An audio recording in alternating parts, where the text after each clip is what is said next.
Good evening, everyone. Welcome to the next installment of Meet the Leaders.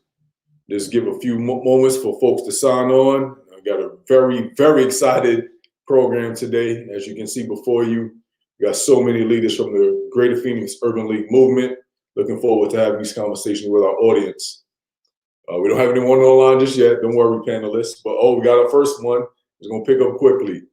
Good evening and welcome to the program. If you are new to the show, we got a bit of work for our attendees, and it's just to like, comment, share, let the world know that you are with us. We got an exciting program ahead of us.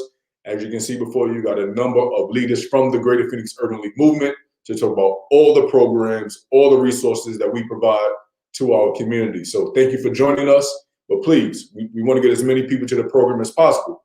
So like, comment, share, let the world know that you're with us. If you drop a comment now, I'll give you a little shout out before the program starts. Well, welcome. We got some esteemed panelists, all within the Urban League movement to talk about their programs, the programs and organizations they represent, the people we support, the lives that we've helped change over the past 75 years. And for those of you who don't know, this coming Wednesday, we are celebrating our 75th anniversary here in the Greater Phoenix area. That's right.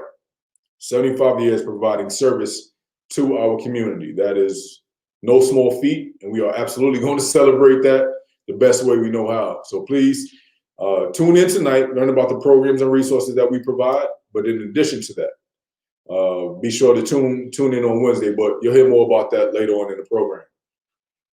So like, comment, share. We got 12 people on the line, but only one person liked this. So please help us out. We want to get the algorithm. We want to cheat the system. We want to get the algorithm going. We want to get as many people to this broadcast as possible because the content, the information that we're sharing today is super important. There's a common question: what does the Urban League do? This is your chance to find out.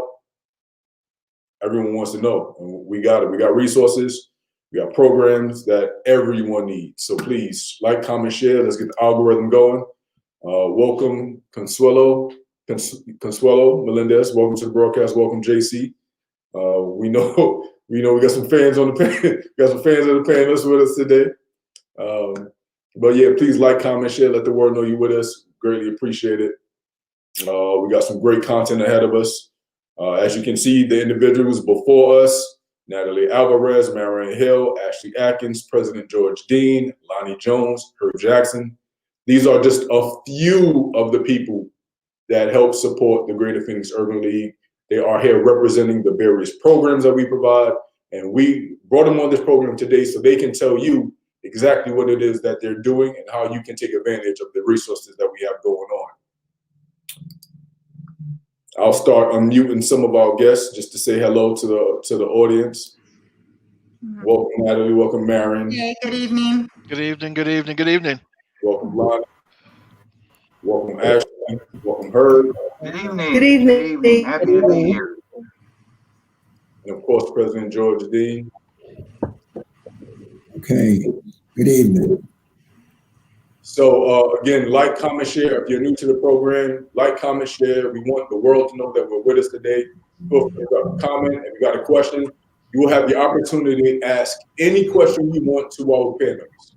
I will share with you the programs that we represent, the services that we provide, and follow that. You have an opportunity to ask whatever question you need from our leaders.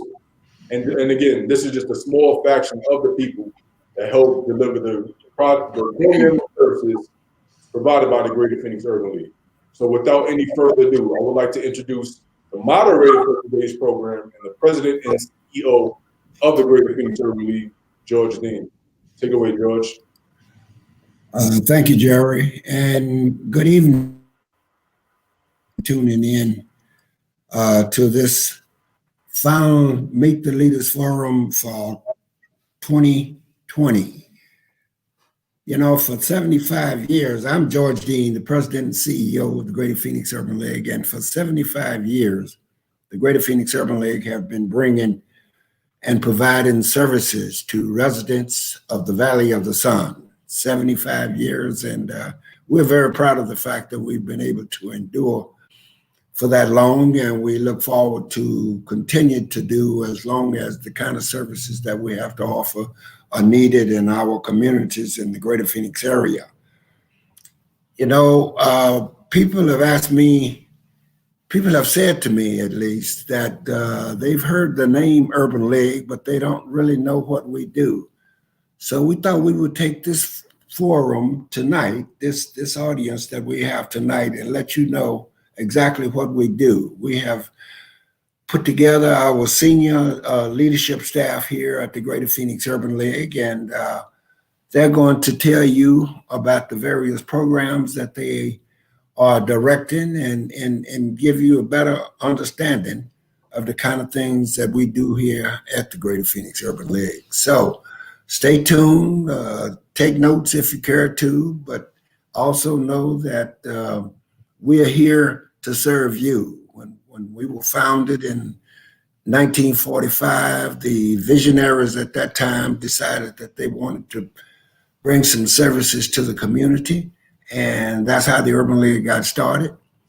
You also need to know that we are part of the National Urban League, which started in 1910 in New York City, and we are one of 90 local affiliates that's located in some 35 states in the District of Columbia throughout this country. So with that, let's get into the programs of the Greater Phoenix Urban League. And I'm going to start off by going with our Economic Empowerment Director, Jerry McPherson. And Jerry, I would like for you to begin by telling what economic empowerment means to you and to the Urban League and the kind of services that you're providing to the community. Thank you, President Dean. I am honored to be a guest on today's panel. I know typically if you are a viewer of this program, I've typically moderated, but now's my opportunity to go on the other side of the table and serve as a guest. So yes, I am the Director of Economic Empowerment. I've been in this position since this past July. Immediately before this, I was the president of our Young Professionals Auxiliary Organization. And since my time involved with the Urban League, economic empowerment has been a priority for me. I just understand that the importance that economic empowerment does have on our community, whether it's workforce development or entrepreneurship. Both of these areas are vital to empowering our community and increase the lifestyle and the generational growth of our communities. Okay, so some of the specifics that you do. Right. So there are two areas of my primary focus. The first of which is workforce development, which includes job training, job placement, skills training, job placement, internships, and apprenticeships. So everything that would help someone gain or obtain gainful employment is an area of focus. And it's not just limited to just getting a job. My efforts are focused on providing or helping individuals actually establish careers. It's not only money that you can earn today to put food on the table, but a career that can have longevity and help you grow your family, provide for your family on a long-term basis. And you spend a lot of time in terms of finding jobs for people that goes beyond just the minimum wage type of jobs too. Right. So, upon taking this position, I've been intent on establishing a relationship with some of the corporations that I mentioned earlier that will help create careers. Now, I understand, there's, every level, every job position is meaningful, not only in our economy, but for the goals of that individual. But I recognize there's a huge opportunity to connect with some of these corporations and not only get our community members into the entry level positions, but in management as well. So we've established relationships with State Farm, ADP, Farmers Insurance, just to name a few, where we're working directly with the organization leadership, allowing them to introduce themselves to our community, tell a little bit about the organization, tell about the culture from existing employees, and then the job opportunities to give our candidates a well-rounded view of what it would be like to work for that company and the prospects of growing and thriving with that company as well. Okay. And Jerry, I know that you're also interested in entrepreneurs and small businesses and so forth. Tell us a little about what you're doing in that area. Absolutely. And, for many of you who know me personally, I am an entrepreneur at heart. I've been self-employed for the better part of my adult life.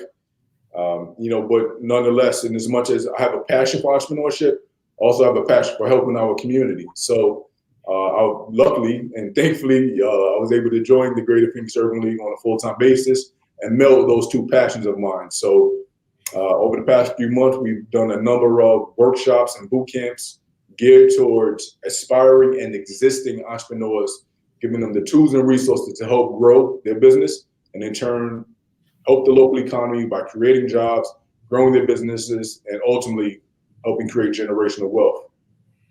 Okay. That's some of what we do. So we're talking about job placement. We're talking about learning skills. We're talking about entrepreneurs and helping them to be successful and so forth. Right. That's just part of what you do. We won't even get into all the things that you do. Right. Yeah. I don't know if we have enough time for all of that, but please, if you'd like to learn more about the products, the programs and services that we provide here at the Greater Phoenix Urban League, my information is listed below. You can go at gphxul.org. You can email me directly, whether it's workforce development, job placement. If you are an employer and looking to connect with our community and help create and offer some of these job opportunities that I discussed, please reach out. We have a number of different outlets for you to connect with our community members. In addition to our young professionals, these individuals between 21 and 40, we have the workforce, we have the skill set. Whatever the case is, if you're looking to connect and provide these job opportunities, please reach out. I'll be happy to be of service. And thank you, President Dean, for having me on the program.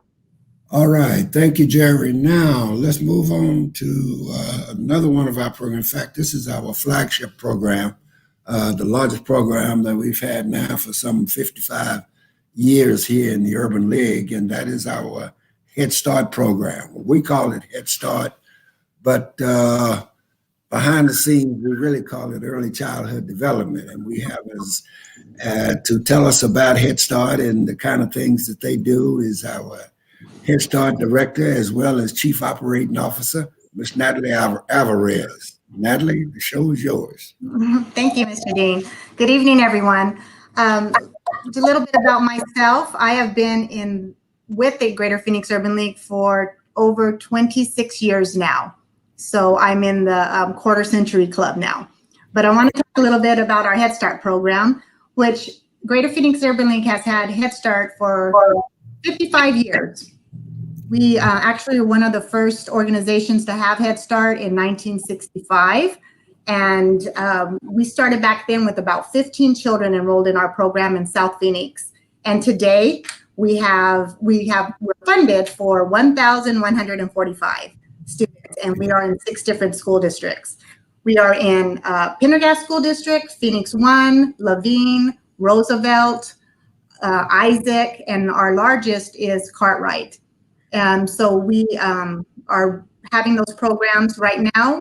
We're actually going virtually. We have been virtual since last March with our kiddos, and we're servicing the 3- and 4-year-olds. And believe it or not, they're doing a great job virtually, even for their age and their attention span, which gives a lot of credit to our Head Start staff.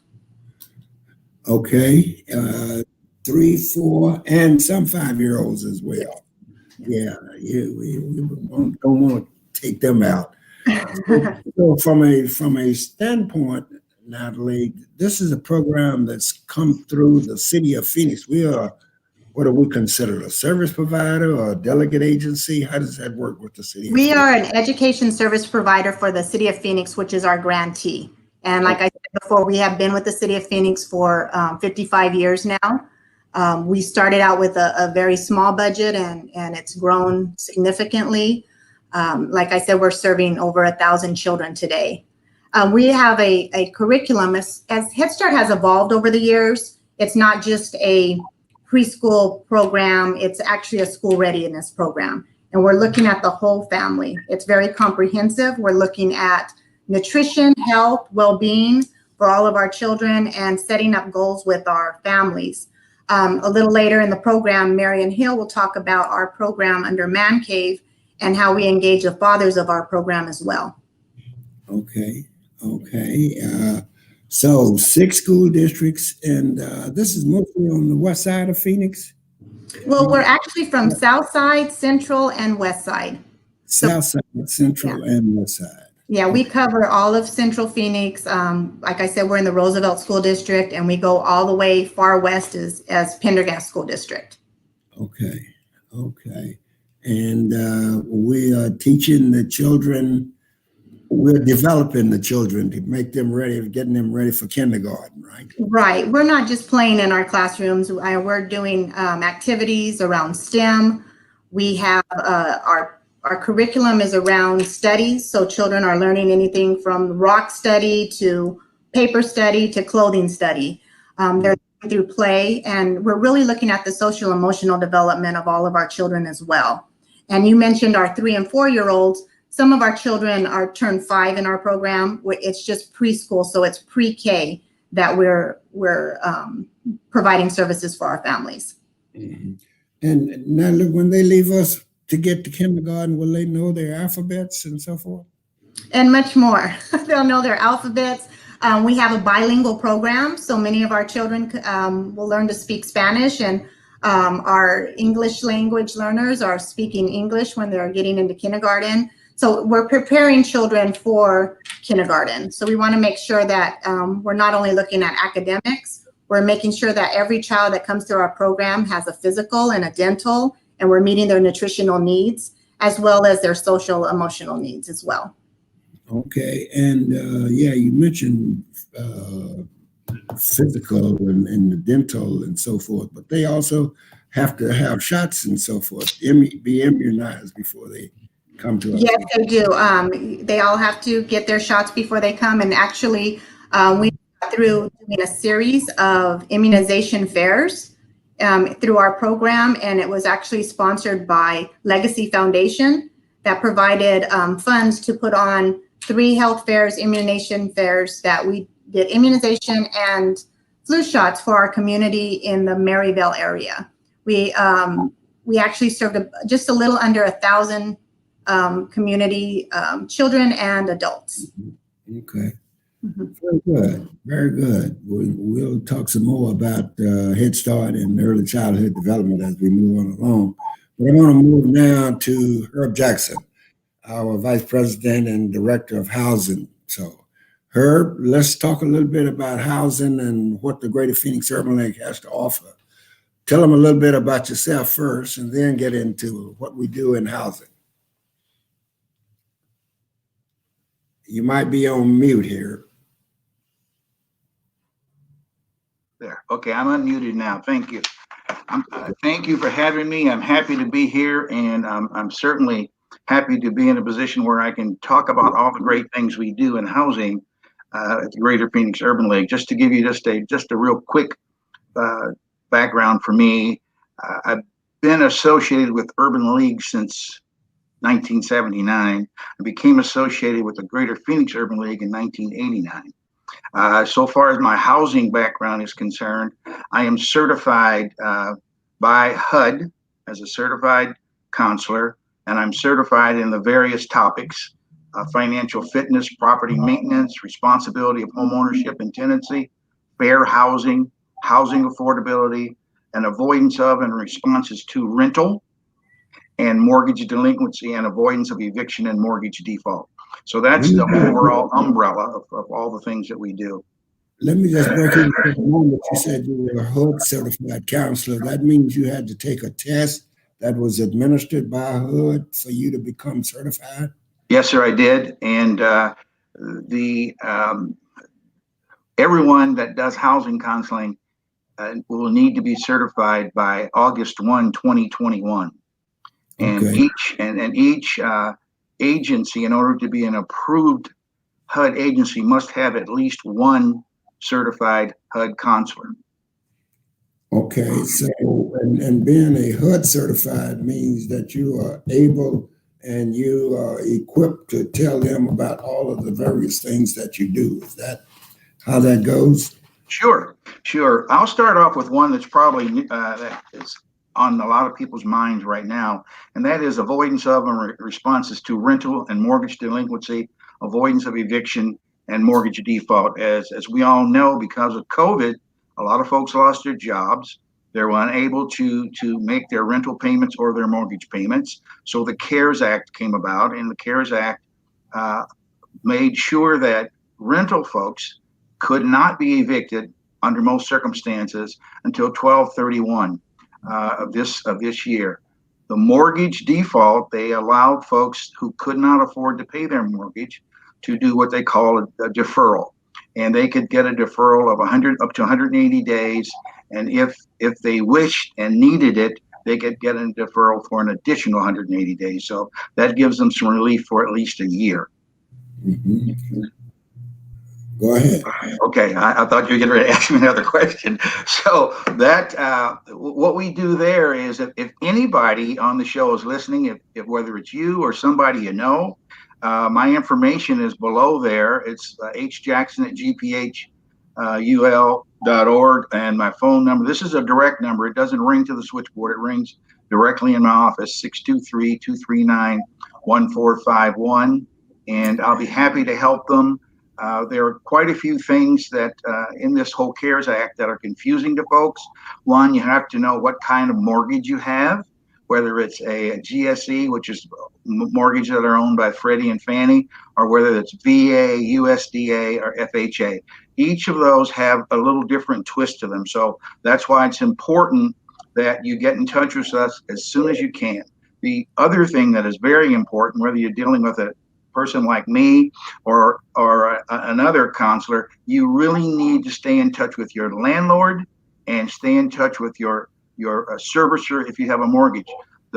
It's very, very important that you stay in touch and let them know if you're having issues. One of the other things we do is housing affordability.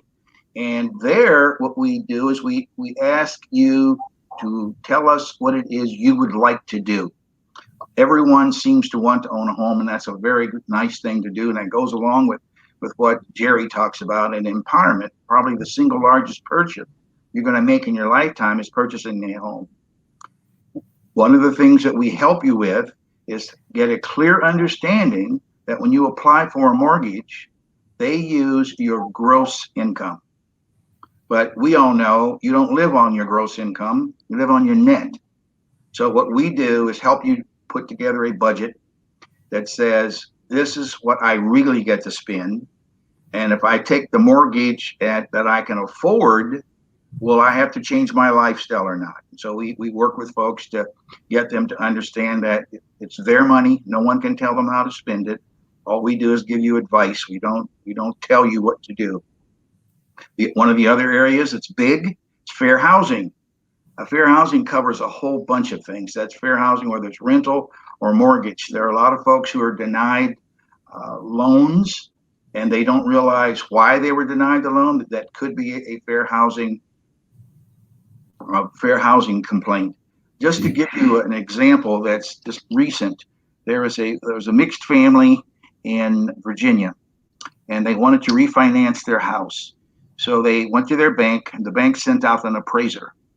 The appraiser appraised the house at $360,000, which is roughly about $90,000 to $100,000 below what it should be. The bank didn't think that was right, and certainly the homeowners didn't. So what they did was they went to the bank and complained. The bank sent another appraiser out.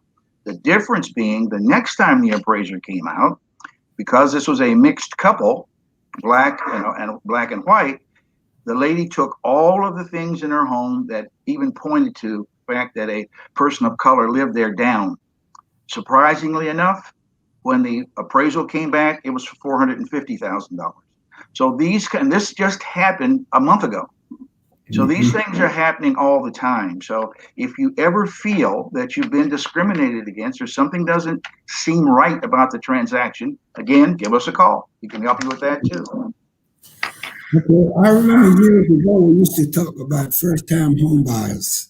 We talked about first-time home buyers counselors, and I know we're still doing that in terms of first time, but you don't have to be a first-time home buyer to come and receive the services that we were No, given? no, you do not. No, anyone interested in purchasing a home is happy. We're happy to help you. And the first-time home buyer's designation is really kind of weird because as long as you haven't owned a home in the past 3 years, they consider you a first-time home buyer, no matter how many homes you've owned in the past. Okay. So we do that now. The difference being we had our homebuyer education classes at our building. That was before the pandemic, and everything was in person. We can't do that now, obviously, because of the COVID-19. So everything is online. And unfortunately, because it's online, there's a fee. That's the first time we've ever charged a fee for any of our services. There's a fee for taking the online course of $99. All of our other services are absolutely free. We have no charges at all. Again, another thing that you can take a look at and use us for is if you are in the position right now of getting a loan and you've got loan docs and you don't understand them, give me a call. I'll talk to you about them. I'll be happy to go over them with you to make sure that you're getting a good deal on it. So any of things that have anything to do with housing and you have any questions regarding it, the Urban League is here to help you. So just give us a call. Okay, what about some of the lenders, Herb? How are they? Are they requiring people to get counseling and so forth before they make loans to them and being a certified I'm sorry. counselor? Yeah, unfortunately, George, we can't get the lenders to go that far. As far as they have gone so far as they require home buyer education, that 8-hour course. That is usually mandatory when you're doing any type of loan nowadays, particularly if it's an FHA loan. The last time we had requirements for counseling as well as the homebuyer education is when the city of Phoenix contracted with us for that infill project over there on Broadway between 24th and 32nd.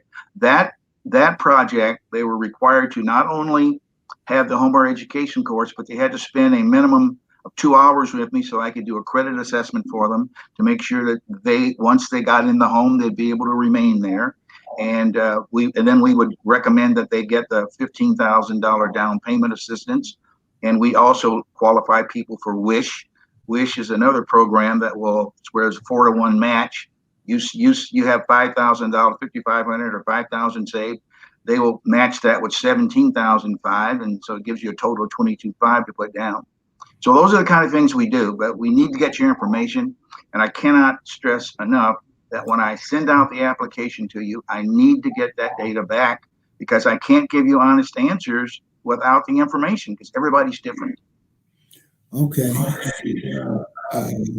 We're also working with some of the the low-income housing complexes in terms of helping those tenants there. What are we doing with them?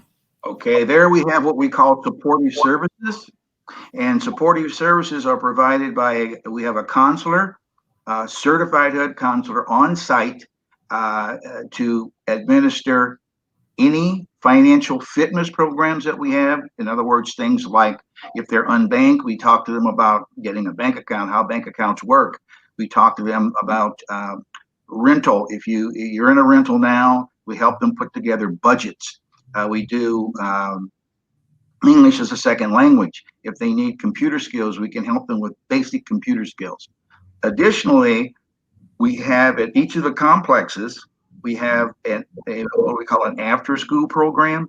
It's a program that 3 to 4 hours, and each program we have it there for kids, the ones who come home from school and normally their parents would be at work, and so they would be there by themselves if in fact we didn't offer that program. So we offer that program there. We offer this affordable service, supportive services in city of Phoenix, Tempe, Mesa, Tucson, and also in Lake Havasu City. So we kind of expanded a little bit beyond the Valley of the Sun by going up to Lake Havasu. Okay. All right. Thank you, Herb. Thank you. That's just give you some information, and you got his address and telephone number there, so you can call him if you need more information concerning that. Let's move now to Marion Hill and talk about M.A.N.C.A.V.E. Natalie mentioned it earlier, but Marion is the founder of M.A.N.C.A.V.E., so he know all about it, and we want you to share that with the audience, Marion. All right, Mr. Dean, appreciate the opportunity to participate in this event and to speak to the audience out there who are listening to Greater Phoenix Urban League, this broadcast, and trying to get an idea of the services that are being provided by Greater Phoenix Urban League. My name is Marion Hill. I have been associated with the Urban League since 2001, not directly, but with the city of Phoenix. I came to the city of Phoenix really on the financial side for about 10 years, and then moved into the Head Start program in 2011.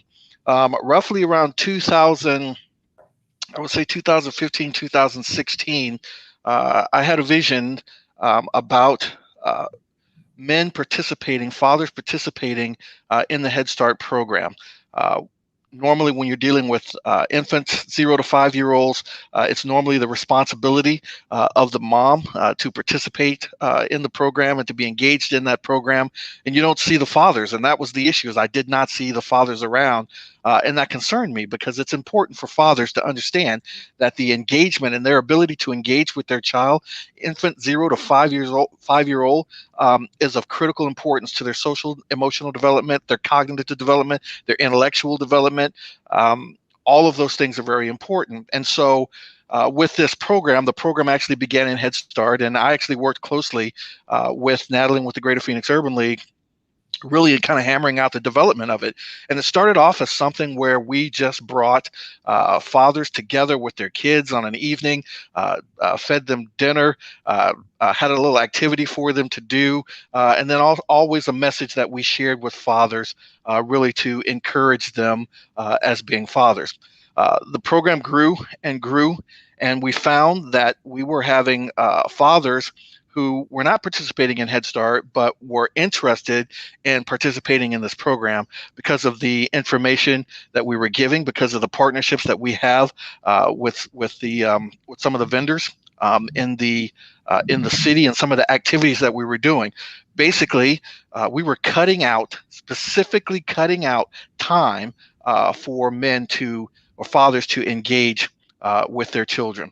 And so really what it grew into was something that a partnership really between the City of Phoenix Human Services Department, between My Brother's Keeper and Greater Phoenix Urban League. Greater Phoenix Urban League is now in the lead. Basically, Greater Phoenix Urban League has a fatherhood program that's called M.A.N.C.A.V.E. M.A.N.C.A.V.E stands for Men All Need to Be Caring, Actively Engaged, Vested in, and Encouraged. And it's a program that takes a leadership role and commits to fostering the positive relationships of fathers with their children and families through innovative services and programming. And whether we do that in person or virtually, we provide services that promote responsible fatherhood, healthy marriages, and economic mobility. Okay, now M.A.N.C.A.V.E, you came up with that name and you just gave a definition of it, but I would say that probably the average person would probably say M.A.N.C.A.V.E means that this is a place where a man got a room in his house or something that he go and drink beer and watch sports and play games and that kind of thing. So, but you're talking about something completely different than that. And say that once again, what the definition of M.A.N.C.A.V.E is. All right, so something a little similar, but something a whole lot different. It's men all need to be caring, actively engaged, vested, and encouraged. So when you think about a man cave, and you think you're absolutely correct, man goes into the man cave, whether physically or whether mentally. Physically, whether he's going into a room that is set aside just for him to be able to go in and have some alone time, or mentally. Part of M.A.N.C.A.V.E, and the great thing about M.A.N.C.A.V.E is we spend a lot of time helping fathers to understand and helping men to understand themselves from a brain perspective in terms of how the brain works, and scientifically in that. And when you understand that, we give them something to go into this M.A.N.C.A.V.E and into this place by themselves, really to contemplate really what it means to be a father, and to talk about being a father, to talk about being a better father. There is no bad father. We just provide services that's going to enhance their skills as a father, whether we do that through our Nurturing Fathers program, our marriage and parenting program, or whether we use an online tool called Fathering in 15. Okay, and Marion, I think it's also important that we're not just talking about fathers. It can be a nephew, it can be a grandpa, it can be uncle. Just men is what we're Yes, talking about more than you're fathers. you're absolutely correct. When we first started this, we started it really looking at fathers, but we found that you've got grandfathers, grandparents that are taking care of their kids. You've got male role models. So we're looking at, those brothers, those uncles. And so any man that really is working with a child, especially a boy, because of our work that we do with the Geary Institute, especially as a boy, we want to make sure that we give them avenue to have conversations around raising their boys, or around being a father, or around being a husband. So it's really all about enhancing the skills that they have and then having a good time doing it. Okay, and I know you've talked earlier about this being we have a crisis going on now, a boy crisis, I think is how you referred to it. Tell us about a little bit about that.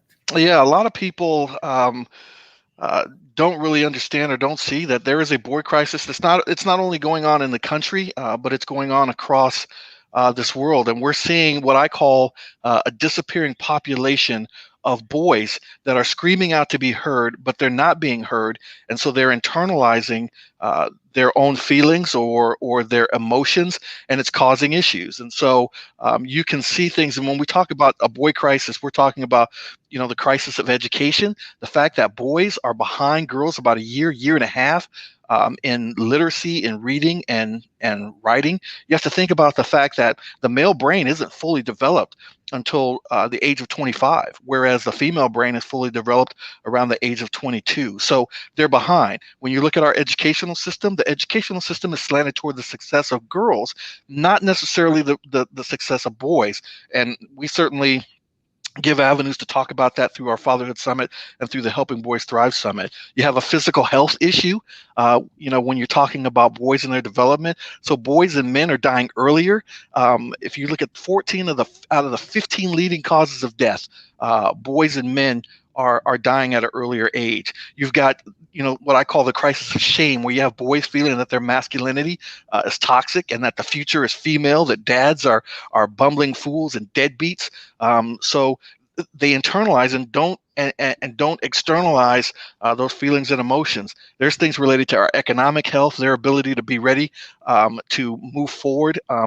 And participate in the economy. So there's a lot of things that's going on, but the fact of the matter is that there's two sides of it. Boys are falling behind because their fathers are not engaged with them, and boys are falling behind because our educational system isn't engaging them in a manner that they would be successful. Okay, and I think that just a couple of weeks ago, or maybe last week, it might have been, you had your fourth annual summit, M.A.N.C.A.V.E summit. Yeah, we had we were supposed to have that summit in April, and due to COVID, we pushed it really to December. It was the first time we went virtual with the summit. It was the first time really officially that we've got, Greater Phoenix Urban League with City of Phoenix and with My Brother's Keeper that was putting on this summit. It was a 2-day summit, Helping Boys Thrive Summit on the first day, and the second day was a Fatherhood Summit. We had over 300 people participate from all over the country that received a lot of fantastic information on the differences between the way that boys and girls learn, information on why it's so important for the father to nurture the baby's mother or his wife. We had Johnny Ramirez from 60 Days In, who gave his testimony and story about how he grew up in the gang life in South Phoenix, was a leader of a gang, had a son when he was in the gang, wasn't as attentive as he should have been, and his son ended up in prison for second-degree murder. But Johnny turned it around and did some things in order to be able to engage with his son, and that brought him to 60 Days In. So every year we have a summit, Helping Boys Thrive Summit and a Fatherhood Summit, where we share this kind of information, where we just come together to have some discussion around how we provide services better for Greater Phoenix Urban League, providing services to fathers, and then how we do a better job practitioners in the classroom and engaging dads. Okay, thank you so much, Marion, for sharing with our audience the kind of information that's going on. And they saw your information below there in terms of how they can get in touch with you.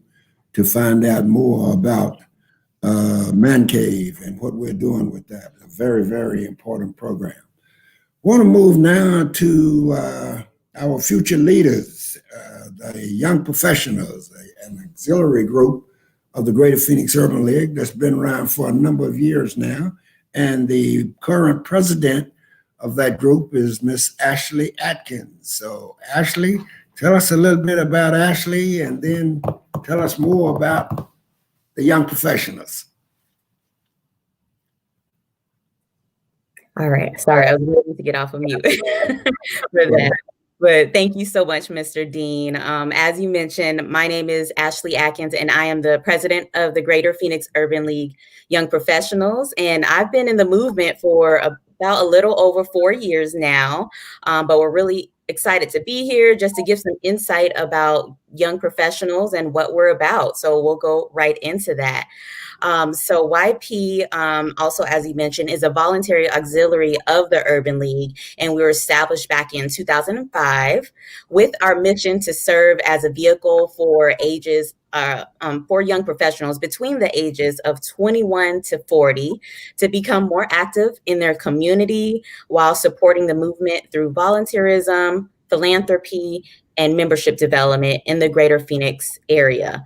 We also serve as a meeting ground for all of these young professionals looking to navigate their way in their careers, whether it's corporate, political, or entrepreneurship for that.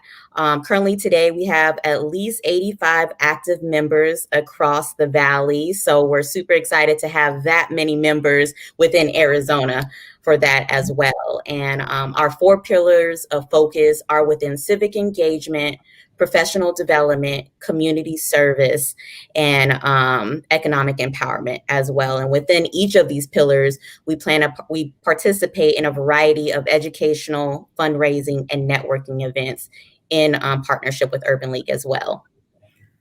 Okay, and you do quite a bit, quite a few activities and so forth. I know you have membership mixes and those kind of things, but tell us a little bit about you had expos. In fact, you did a virtual expo this year. Tell us about that. Yes, we did. Thank you for bringing that up. So this was actually our 4th annual Urban Expo. We gave birth to this back in 2016 with the objective to create a fun-filled day celebrating small businesses, the culture, and just bringing the urban community all together. Last year and the years beforehand is normally in person, where we have vendors from all over, 32 vendors plus. That includes food, informational, retail vendors, health and wellness, anything that you can think of. And because of that, because of this year in the pandemic, we had to switch everything to online. So that was some work within itself. So with that being said, we decided to call it the power of the pivot and navigating businesses through the changing times. With that, we had 30 vendors all over the Valley. We had at least 150 attendees, which is just amazing for that. And it was set up in a virtual booth. So each of the vendors were set up in a virtual booth. All the attendees could attend the virtual booths at their own time. We also had special guests such as Mr. Dean himself, Mayor Kate Gallego. We also had a panel on Black economics, how to protect your business by the Rigsby firm, and the power of the pivot hosted by your very own Jerry McPherson with other small businesses from across the Valley. So it was very exciting, scary at first, but we got through it, and it was a very, very successful event, and we intend to build upon that within the coming years. Okay, and we just finished an election, and I know that was a relief for you and your young professionals to have finished that, because you were actively involved in getting people registered and out to vote and so forth. Yes, Mr. Dean, we were busy. We were busy.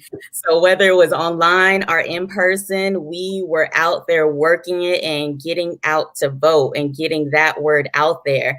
So in regards to just online in partnership with you all and the Urban League, we provided online informationals through platforms like this, the Meet the Leaders, what we're doing today, pulling together government officials and leaders from across the Valley to touch on varied topics about early voting, mailing in your vote, and learning more about the seats that are within the ballot and the propositions that were on the ballot as well.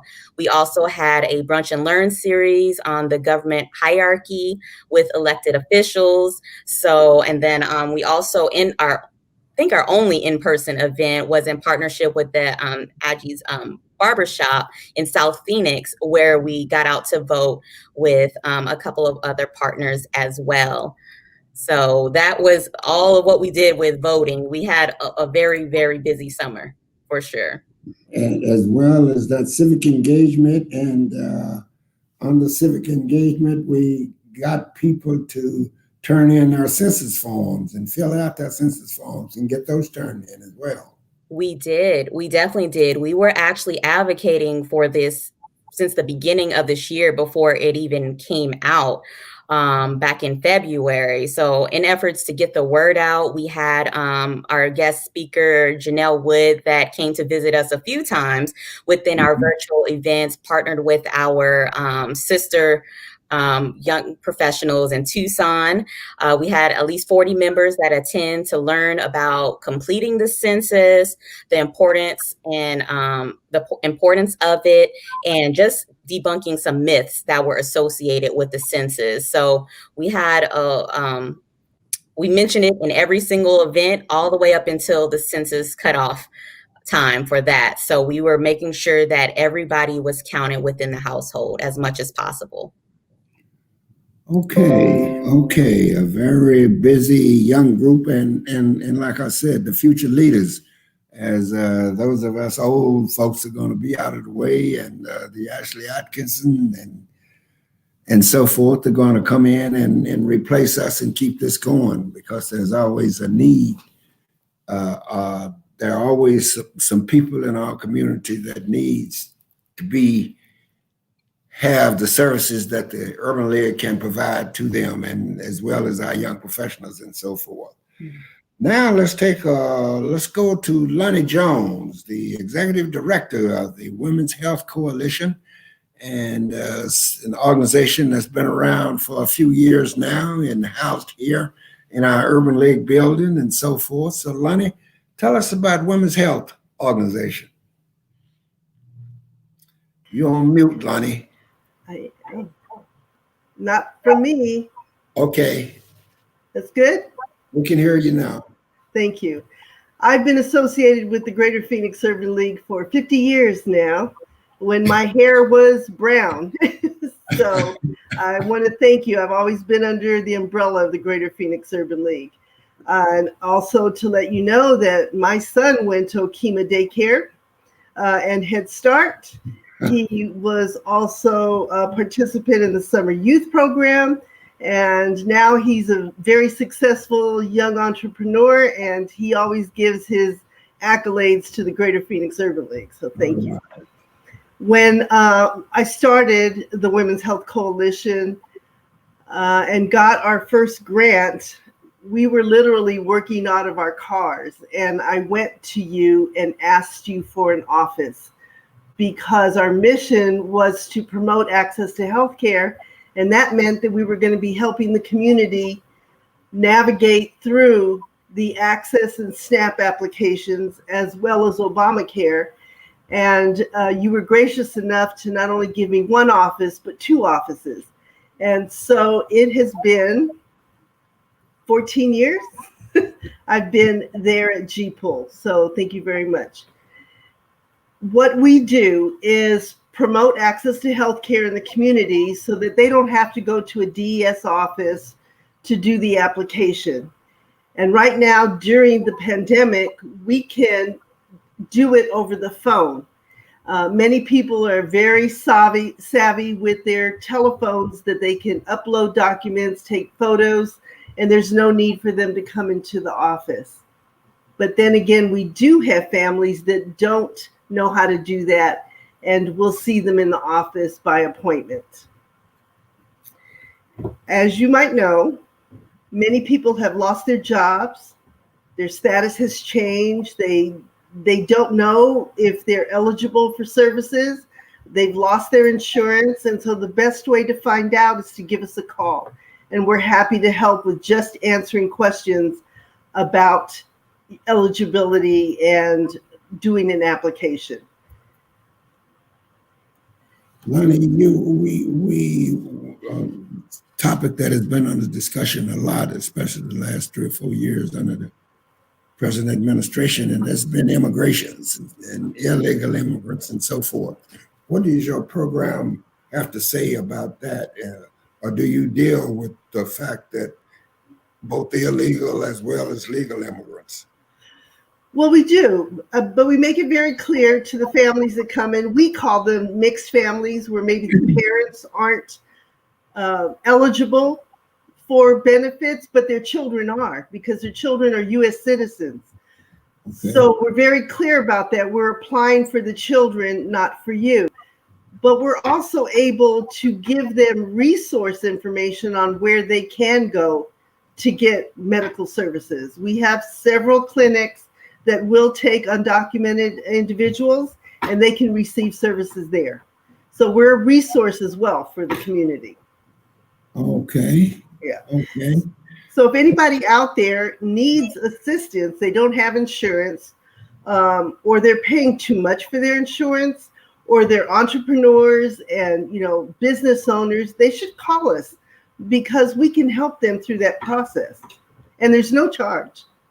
Okay, and they can call regular 254-5611? Yes, you can reach us right there at the Urban League. We'll be happy to talk to you, or make an appointment to talk to you by phone and help to get you and your family into some health care. And also SNAP.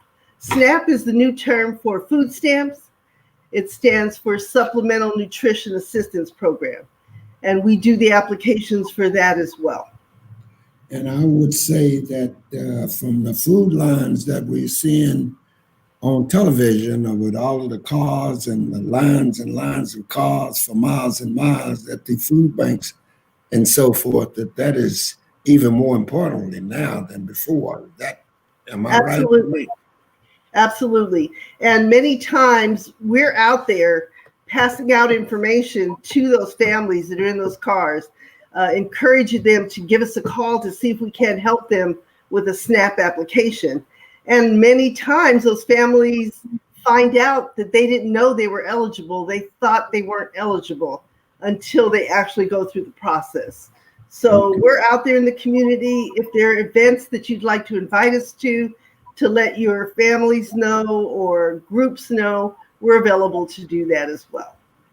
Very good. Women's Health Coalition, Lonnie Jones. Thank you so much, Lonnie. Thank you, sir. I'm going to go back to Natalie again as the Chief Operating Officer. And Ashlee talked a little bit about the civic engagement and so forth, but we've been doing some things civically engagement from the parent body here at the Urban League and so forth. You want to talk about that a little bit? You mentioned earlier about the immunization, but some of the other things that's going on. Right. So we actually we're also involved our Head Start parents in the census as well. We want to make sure that everyone was counted. So during the summer, when we were giving out tablets to our families, and that if you get into our equity and what really reared its ugly head is when our children in our Head Start program and in many of our districts, when everyone had to go virtual, we got to see how the inequality was not there with internet service. Some families got to just go into a room and plug in and do their schooling, while others were working on their phones or having to drive to a location where they could get internet. So when our parents were coming in the summer to pick up tablets, which we gave out with broadband to make sure our Head Start parents had access to remote learning, we also did census at that time. So making sure that they knew how to download it on their phone and be counted. Very important for parents that are in Head Start in our whole community. That's how we're funded. But if we're talking about the equity piece, we really want to make sure that we are advocating for our families, advocating for our children, to make sure that they are receiving quality education. Many times, and we've talked about it, that we hear, no matter where your zip code is, your children should get a very quality education. It's true. We've been talking about that for the last 40 years. It's really time to do some action. And I think that this pandemic has really showed it to the surface to the whole country, how we need to really work and make sure that we have quality programs for all of our children. And we continue to provide that quality service for our Head Start families in the Urban League. We've done it for the last 55 years and we continue to do so. Okay, and that's educational equity. I think that we're working with the National Urban League. National Urban League, correct. And we have partnered with the State of Black Arizona to get the word out, just looking at our report card, our Every Student Succeeds Act, and looking at how Arizona has done before the pandemic. And it's going to be very interesting as those numbers come out after. We have a whole 10 months of looking where our children are today versus where they look, what it looked like in January. Now, in January, if our children were behind, especially our children of color, in looking at their reading scores and their math scores in third grade, where are they today? Mm-hmm. We have a lot of work to help our children, to help our teachers, and get everyone back on track and close that education gap. Okay. Okay.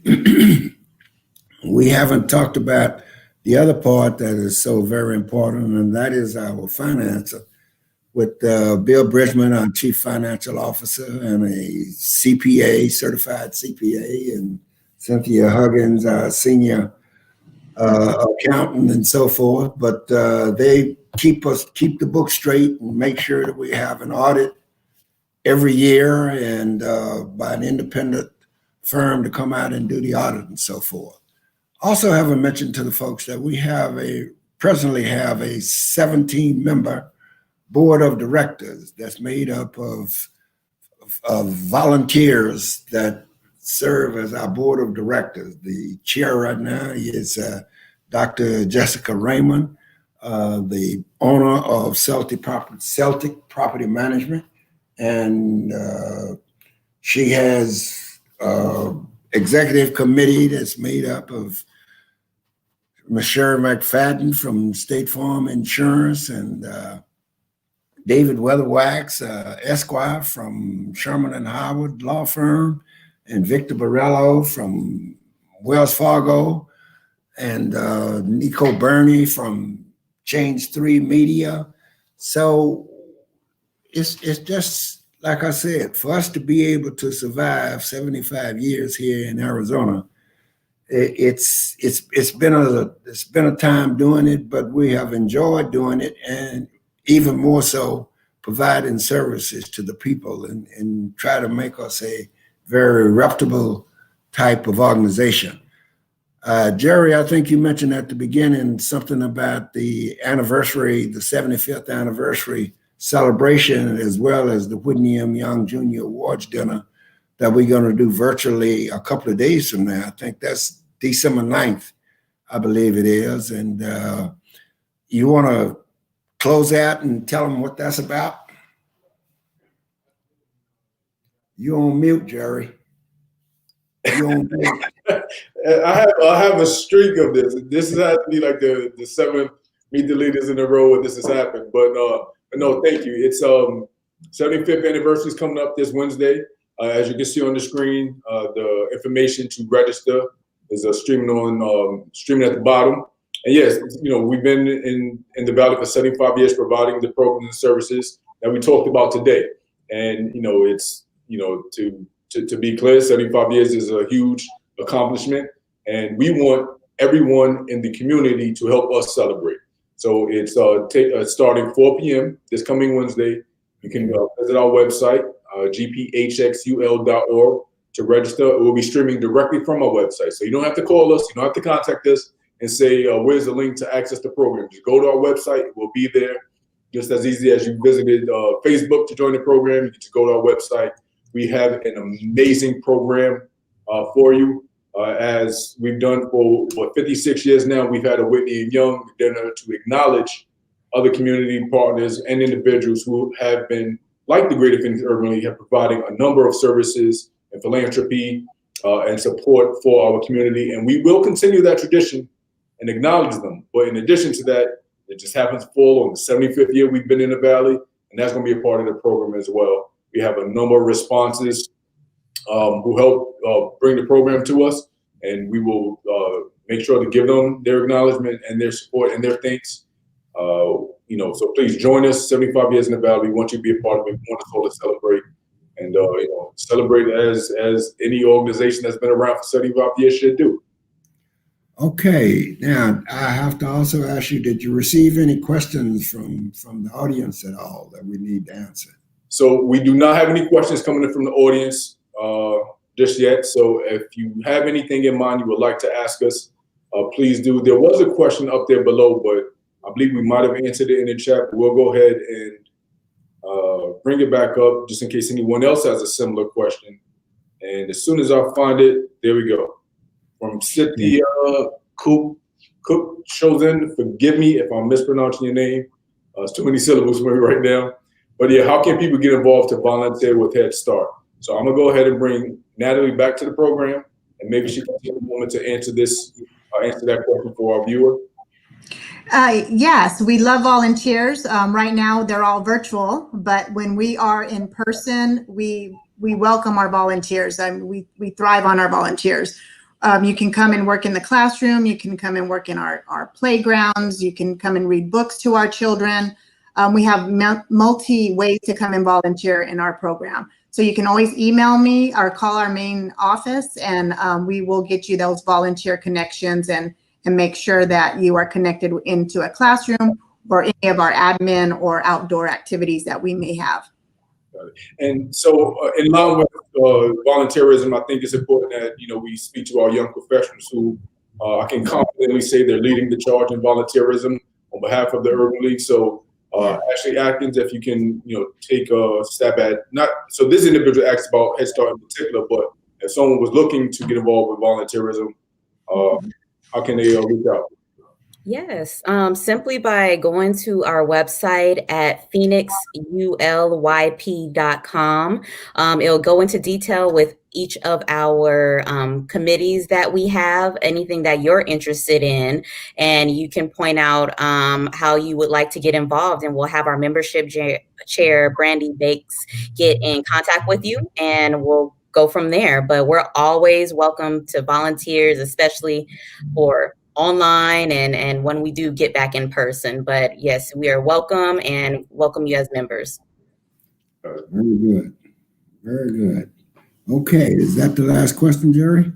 I didn't see any more. I did not see any more questions coming into the audience, coming from the audience.